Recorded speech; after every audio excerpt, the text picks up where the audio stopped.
Amazina nitwa Bugingo Theoneste, nkaba ndi umuturage utuye mu karere ka Gasabo hano mu mujyi wa Kigali, umurenge wa Rusororo. Naratomboye kandi narabyishimiye cyane.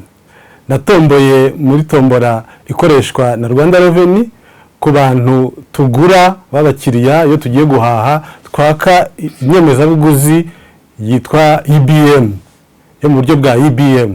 Icyo nicyo cyonyine nakoze, nicyo nkora iyo ngiye guhaha, naka fagitire kandi nkareba ko ari fagitire ya EBM, kuko twumva ko numva neza yuko ari fagitire yujuje ubuziranenge. Mu by'ukuri nge namaze gusobanukirwa neza yuko iyo watse fagitire kandi yakozwe neza, uba ugize uruhare mu kwinjiza umusoro ku nyungu mu buryo bukwiye.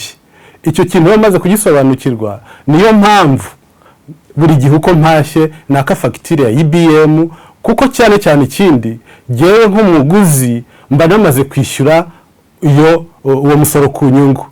Numva rero ko ari uruhare rwanjye kugira ngo nkurikirane niba wa musoro nishyuye wageze aho ukwiye kugera. Niyo mpamvu buri gihe uko mpashye naka fagitire ya EBM. Nkimara kumenya inkuru yuko natomboye, narishimye cyane, byaranshimishije kuko agaciro ubwako ni ibyishimo. Natomboye ni mu ntangiriro z'umwaka, ngewe nabifashe nkaho ari impano y'umwaka mushyashya.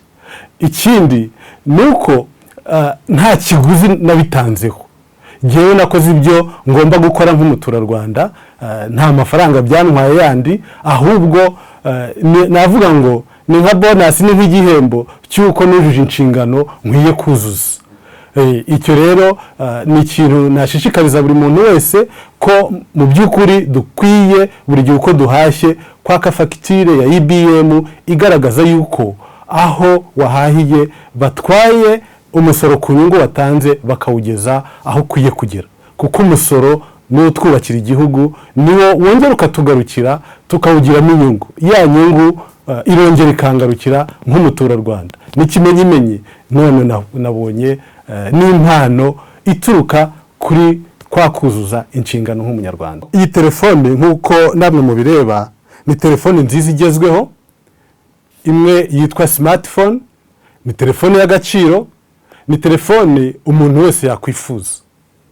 Kuba rero ari impano, ni impano inejeje cyane cyane yuko nanjye nkomeje kwinjira mu ikoranabuhanga kandi ngendanye n'igikoresho kigezweho.